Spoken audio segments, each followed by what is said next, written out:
Every family has a story. Some are told at the dinner table. Others are buried for decades, sealed away, waiting to be uncovered. On this episode of Family Twist, we meet two people who set out on a cross-country journey, not just for answers, but for connection. Kaylee and Dan, Team Red on Season 15 of Relative Race, entered a 10-day journey against time, memory, and mystery. Kaylee, adopted at birth, knew there were missing pieces to her past. Her Uncle Dan stepped up to help her find them. Together, they navigated unfamiliar roads, met strangers who turned out to be family, and opened doors, literally and emotionally, that had been closed for generations. This is more than a reality show recap. This is what it looks like when the truth finally catches up with you. And spoiler alert, family secrets? Yeah, they're the ultimate plot twist. Welcome to the Family Twist podcast. Hi, thank you. So we're excited. First off, I want to give a shout out to Kendall's brother, Chris, because he's the one who introduced me to Relative Race. He was big into genealogy before he and Kendall found each other. He's very excited. I reached out to him. I said, I know you're a big fan of the show. Anything you want me to ask for introducing us to Relative Race? So when you tell people about the show, how do you describe it? Well, the experience was just awesome, Meeting family was ultimately the best thing that ever happened. But doing the challenges was fun. It was just a great experience all the way around. Yeah, it was really life-changing, I would say, for us. We've been on this journey for quite a while. So we actually were part of season 13 and then part of season 15 as well. So it's like been 3 years of our life, just a constant talking with producers and talking with stuff. So it's life-changing and it's become so ingrained in us that it's pretty hard to let it go at this point and say goodbye to that journey. Sure. Yeah. How did you end up on the show? So in 2023, in June of 2023, the show actually reached out to an uncle of mine, my great uncle, and let him know that he had a daughter he had no idea about and that they wanted our family to participate. So I am a second cousin of my cousin Ashley. So I was the last family member to be contacted for the show. But that's the first time I had ever heard about it. After talking with a producer, she gave me the link and I watched my whole entire season. I think it was season 10 or 11 that I watched the entire season and I was hooked. And then before I met my cousin Ashley, I watched every season. I kind of pretty much knew that this was, something that I kind of wanted to do. And so I went into it with a really open mind and I had a great time and we just kind of went on the journey again. So cool. Awesome. So let's dig in a little bit into your family stories. Whichever one of you wants to start, just kind of like give us a little background about how you ended up where you are today. My biological mother was 19 years old. I'd gotten pregnant when she was in school. And Dad pretty much was just like, what do you want me to do about it? She decided the best thing to do was to give me up for adoption. My adopted parents, I was 3 weeks old when I was adopted by him. And then I had a great family environment, loving Christian home. It was great. I never lacked for anything. Everything I ever wanted, I just asked Mom and she usually gave in. But then, I'd always been curious. And then, like Kaylee said, my wife went on the show on season 13 with Kaylee and they met Ashley. And then, it was just like an opportunity fell into place. Kaylee came back and she was just like, I tried out for the show and I was like, well, maybe I want to try out too. And then we decided to try out together and all of a sudden, like a couple months before the show started recording, we got a phone call and I found out we was on the show. Exciting. So it's got to be surreal, because you're doing these challenges and stuff, but, ultimately the show is about reconnecting with family. So what's going, are you even able to think about that when you're doing the challenges? Or is it okay, let's get through this challenge and then we'll think about For some teams, I could see it being really hard. Dan and I were really able to compartmentalize our day, right? So we're with our family in the morning, we're saying goodbye. That's actually really emotional. It's hard because you don't have a lot of time with them. So you've met them the night before, you're leaving them by 8, 9 in the morning, and it just seems like it's a really quick turnaround. And so you're kind of emotional, but now you're forced to read your paper map and figure out where you're going. And you really don't have time to get stressed about that. Otherwise, you're going to get lost. He was fantastic at navigating. And so you're able to do that. And then once you get to the challenge for Dan and I, we just focused on the challenge. Let's just get this 20, 30 minutes out the way, do what we need to do. And it was after that moment that I think our nerves started to hit. Because once you finish the challenge, now you know we're going to meet somebody new. Yeah. And that's when you have to like really get your emotions in check and get yourself prepared, because the second you walk to that door, you don't know how you're going to react or who you're going to meet. Right. So it's a lot, the stress in that aspect. Yeah. And like for me, like I can talk to you about meeting my dad. So I grew up not having a parent in my life. So I had my mother and I was close with her in some aspects, but I did not have my biological father in my life. My mother had told me that it was one man that she had had a long-term relationship with. She truly believed that that was my father. And so I had names. I had grandparents. I had aunts and uncles that I had never met, but I had known who they were. When I was 32, my grandfather asked me to take a DNA test. He wanted me to take a DNA test to just kind of find out what percentages my heritage were. When I did, I came up with names that were not the names I had been given. Who are these people, right? And it just threw me for a loop. I went back to my mom and she had let me know that there had been a chance that it could have been between a couple of different men. She had thought for sure that it was this one guy because of how I looked and all these things. But it turns out it wasn't. And now I have all these names and I have this heritage that I didn't know. And so we go on this journey ultimately because there was one named Destiny that I had saw, and I knew deep down she was my sister. Like I just knew it. My whole life I've wanted a sister. She has to be my sister based off of how genetics work. And so that was what I was looking for personally, is to go on this and see if I could find her.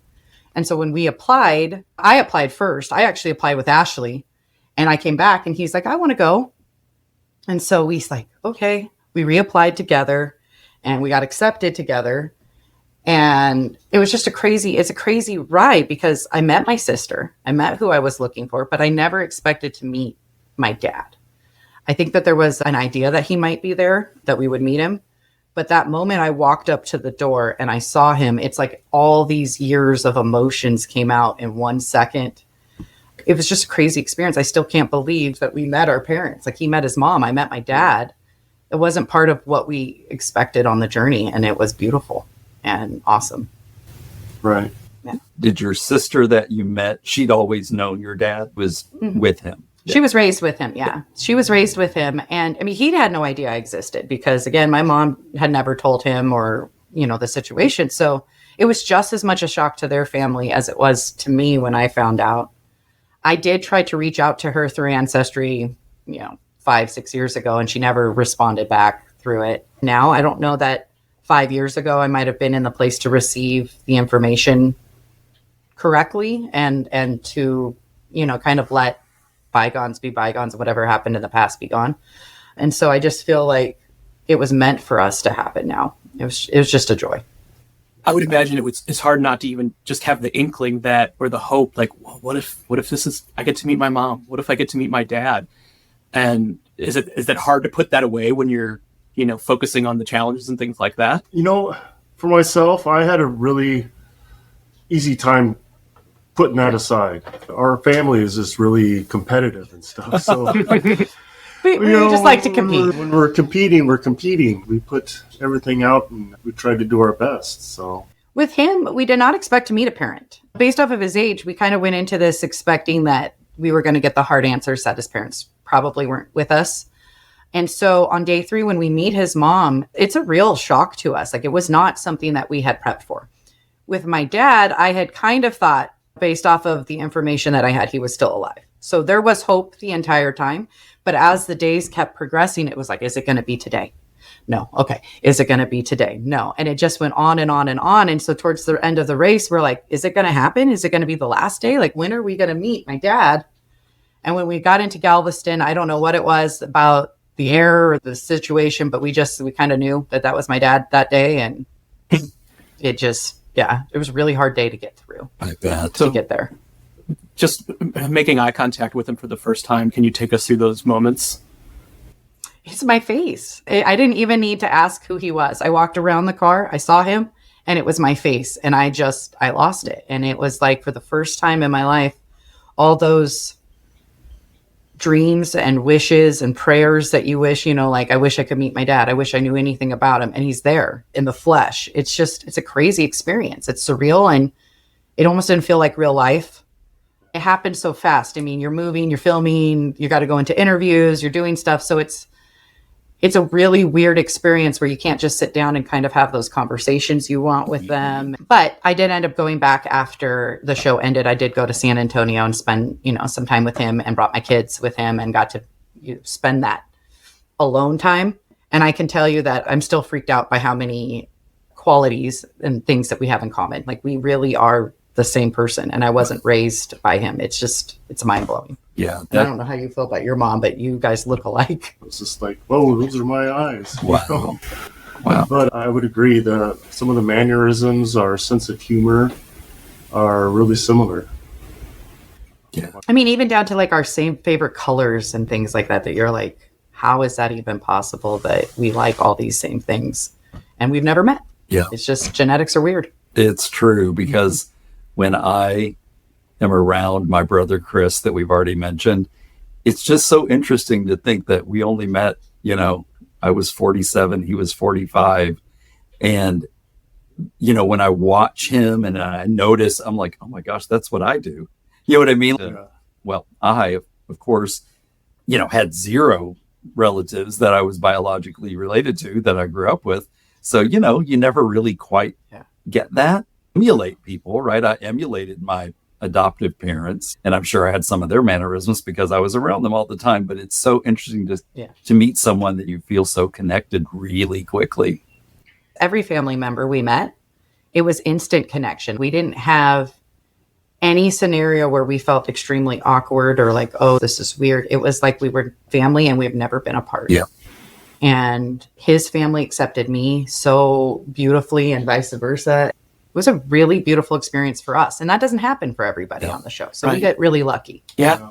It's definitely something that's burned into my mind forever. Just like as an observer, that first moment of meeting Kendall's brother and a niece and nephews and sister-in-law at the airport. And then the next day, then seeing him lock eyes with his father and uncle and sister for the first time. It's just like, I mean, I can go right there now, like my braids. I could see those moments like played again and again in my head. So it's just, yeah, when it works out like that, it's a beautiful thing. We're very blessed. Yeah. So what is the relationship like now for you with your sister and your dad? Well, I talk to my dad probably, a couple times a week. I flew out there. My sister and I, we talk daily. I mean, we're just all day long. I've been out to Georgia. She has a daughter, so my niece, who is 3 days younger than my youngest son. So we would have been pregnant together. And so we have these two children that just love each other and adore each other. I think that that's my favorite part of the whole journey is I found my sister. I have two brothers on my mom's side, but I've never had a sister. And to have that girly energy and just to have a companion that gets it from a mother aspect, it's been pretty awesome. Well, Kaylee, in your notes to us, you kind of hinted at some rough times in your teenage years.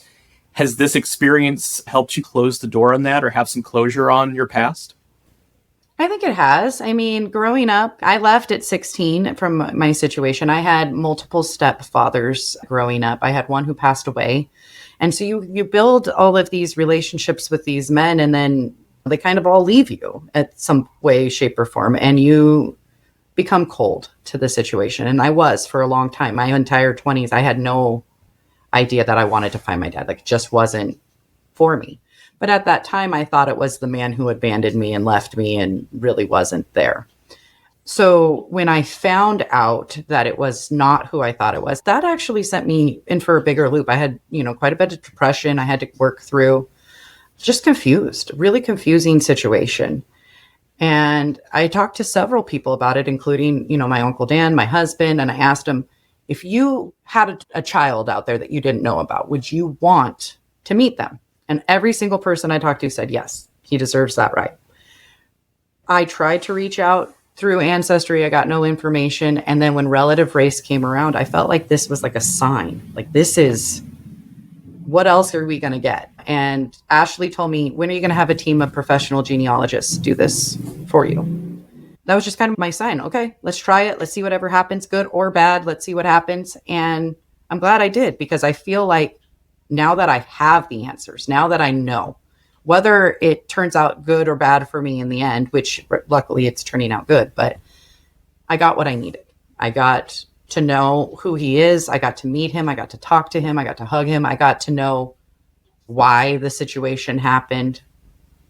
And that's healing. I mean, I cried the other day when I was like, I can fill out my medical history form with both parents. It's something as simple as that I don't think that people realize who don't have their biological information, that's important. So, I mean, you want to be able to know that what happened in the past, what should we be looking for? Well, it's so weird that my oldest uncle on that side is the spitting image of my son, my 18-year-old son. And it's creepy. It's like, how can those two be so genetically connected? And it's just, it's a cool thing to see. Yeah. So.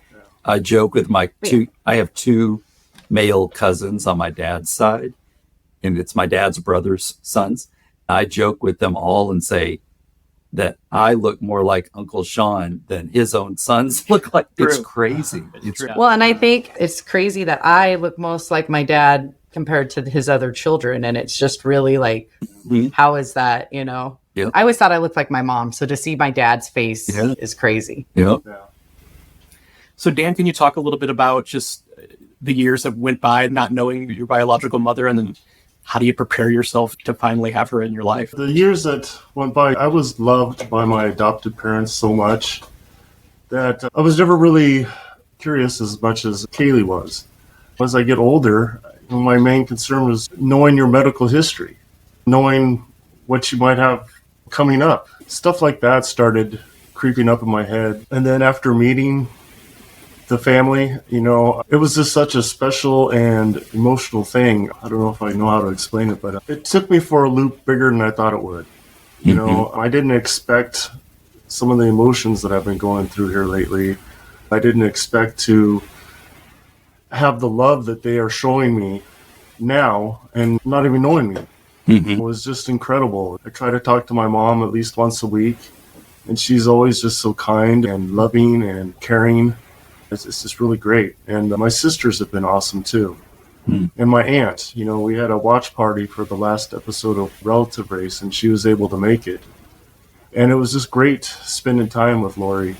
That's so cool. I think one of my favorite moments watching Dan was the very first time he met a family member. So his sister Gina, it's on day 2. And we went into it and he's excited. He's going to meet a family member. But when she said, "I'm your sister," he was like taken back for a second. And then it hit him. And he was like, "Wait, this is my sister." And you could see like the wheels turning in his head and the emotions starting to come out. It was a beautiful thing to watch because he was like, "Wow, this is real. This is my sister." And then she turned that picture over of his mom and kind of, it was a 10-year-old picture, but that was the first time we looked at each other and said, "Oh, wait, This is real. This is real. She could be real. She could be here." And then we met her the next day and we were just taken back. I think watching him heal and wounds that I don't think he even knew he had. And I wouldn't even say wounds, but just like these holes that he didn't even know he had was a beautiful experience to be a part of.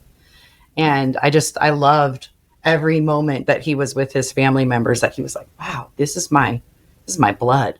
And him and his Aunt Lori, they're so identical. They're such a hoot. She came to our watch party. My dad and my stepmom came, and my aunt from the show came to the watch party. When I think about my adopted parents too, like Dan, I had a really great experience with them. And, I petitioned the court when I turned 18. I never found anything. I put that away a long time ago. Had registered with every registry I could find. It was a dead end everywhere. And by the time I graduated college, I was like, okay, I had a great family. I'm good. But to your point, Kaylee, I mean, it was a hole, it was just, I didn't know how much I needed to find these people until I did. Before Kendall did the DNA test, I just always said, like, there's a hole in your heart missing. There's something is missing. There's a piece of the puzzle that we don't have access to. And Kendall had such a wonderful experience with his adopted family. When we went through this crazy journey, like that wound, it comes to the surface. It's still here. We talk about it being a roller coaster ride, but I don't think you have any regrets. None. I never expected to be rejected by my birth mother when we found each other, but she's never spoken to me. But I wouldn't trade the experience of finding everybody else, just because she and I can't connect. I do wish I could, of course, but it is what it is. Now because it'll be 8 years in just a few months. And at this point, I have to let that go a bit and say, you know what, that's on her. And the ball is completely in her court and she knows it at some point. And that second rejection is so hard. I mean, I do know a lot of contestants talk about that and how they expected to feel love from their, biological parents, and they didn't get that. Yeah. And so that second rejection is pretty hard. And I mean, I don't know exactly how that feels, but I do have a bad situation with my mother, and this only aggravated it even more and wasn't necessarily the best situation. So I can completely understand how hard it would be for people to go through this journey and then just not be welcome. Yeah. And I think that Relative Race does a really good job of trying to find the family members that do want to be there for the most part. I think that that's one of the things that was easier for us, is that we knew that these family members said yes. Yes. Yeah. I think that's one major reason that it was somewhat okay, is that they wanted to be here. They chose to take the time off. They chose to fly out and be wherever they needed to be at that moment. Yeah. So that was helpful, but I can't imagine just walking up to the airport and not knowing how you'd be perceived. Yeah. Well, the good news about that is that when my brother and I found each other in August of 2017, when we met, so I mean, I felt, he was the one that was looking for me. And and I love the fact that Corey got me the DNA kit for my birthday in 2017, and his wife got him his DNA kit for his birthday in 2017. So it just, it happened pretty quickly, except that his birthday's in February and mine's in July. And when we first started talking, he's like, what took you so long? Yeah. It was like, well, it was a birthday gift. But you're right. You still don't know, right? You can talk on the phone and FaceTime and all of that, but really physically being with somebody can be very different.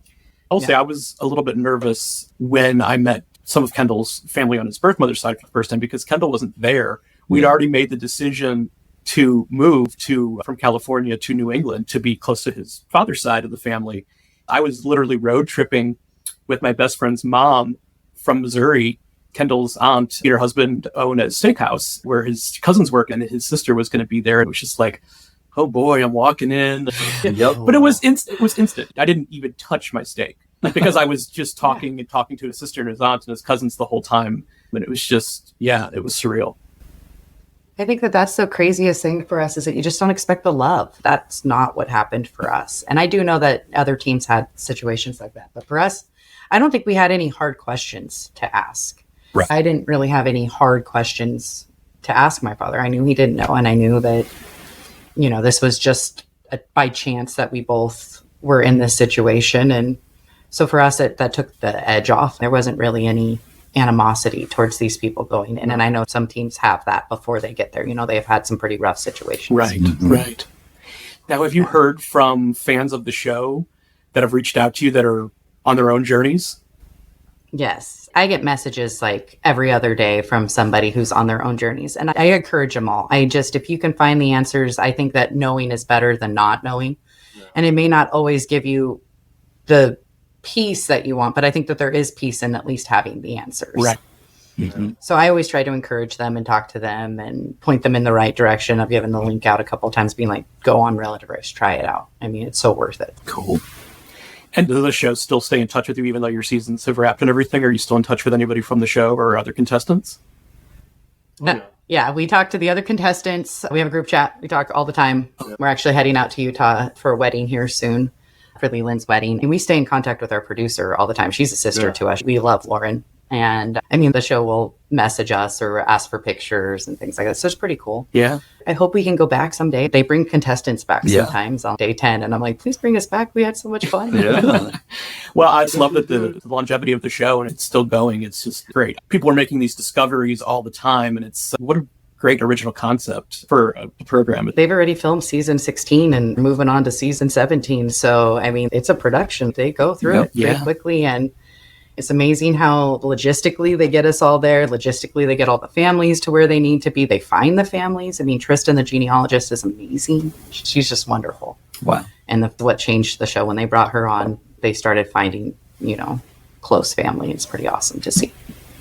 Well, just to have two family members find their parents at the same time is just like, just gives you chills. Well, everybody on our season actually found a parent. David doesn't get to meet his mom on the season, but he does meet her after day 10. Every contestant this season found a parent. And it's crazy to me to think that they were able to do that. Yeah. They found us all our answers. Wow. I love it. Yeah. So something we've been doing recently is like sort of a final question that we ask our guests is that when you're kind of going through all the feels, the family feels and stuff, is there a musical artist or a song that you kind of go to, like your go-to, like this is what I need to hear right now? Or a genre. Ooh, that's a good question. We need to start. Well, we're such music people. That's the reason. Yeah. For me, it's a newer artist, NF. There's a couple of songs that he has in his catalog. One's called Mansions and one's called Changes. And those two songs I literally listened to probably on repeat before I even did the show. And it's just talking about, he grew up in an abusive situation. His songs are talking about his past and his problems and his issues. And it was a reminder to me that this is why I'm going on this journey. I'm going on this journey to change and find these answers and get what I need and heal.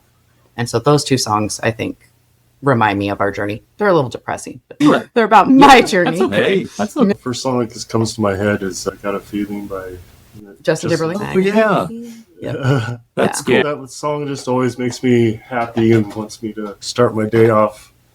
Talking to family, sometimes you feel like this is a good start to a good day. Yeah, cool. Feeling. Now I want to hear that song as soon as we I know. hang up with you. That's what we do. We go like, we gotta go listen to those. Like this is when we're recording the podcast, I think is the only time of day that there's not music playing in the house. We even have it play overnight for the cats. So That's beautiful. I love it. We're What's crazy your about guys' favorite songs? Kendall, what is the song that you go to or an artist that you go to? Well, mine's just, it has to be upbeat and positive. I could be one of the world's biggest Jody Watley fans, which some people don't even know who she is. She's from Shalimar from the 70s and 80s, and her, and I could just put on anything by her and be happy. Yeah. All right. For me, and this goes back to like thinking about my dad or something like that. He was, and Kendall's birth father the same way, both huge Creedence fans. And love John Fogerty. Saw him last summer and still amazing. He's turning 80 this year. It's hard life. But if I hear looking out my back door, the waterworks start up, because that's definitely like the one that makes me think of him. Yeah. It's awesome. Yeah. Thank you guys. Thank you for thanks. having us. Oh, on thank here. you. This is great. Thank you for sharing your journeys and congratulations on your happy endings. Thank you. Thank you. Not every journey ends with a grand reunion, but sometimes it begins with one. Healy and Dan didn't just find family, they found belonging. And in the faces of people they'd never met, they saw themselves, reflected, remembered, welcomed. What makes Relative Race so powerful isn't the race, it's what's waiting at the finish line. Healing, hope, and sometimes the kind of love you never thought you'd get to feel. This is Family Twist, and this story, like so many we've shared, is proof that the truth doesn't just set you free, it brings you home. The Family Twist podcast is presented by Savoir Faire Marketing Communications and produced by How the Cow Ate the Cabbage, LLC.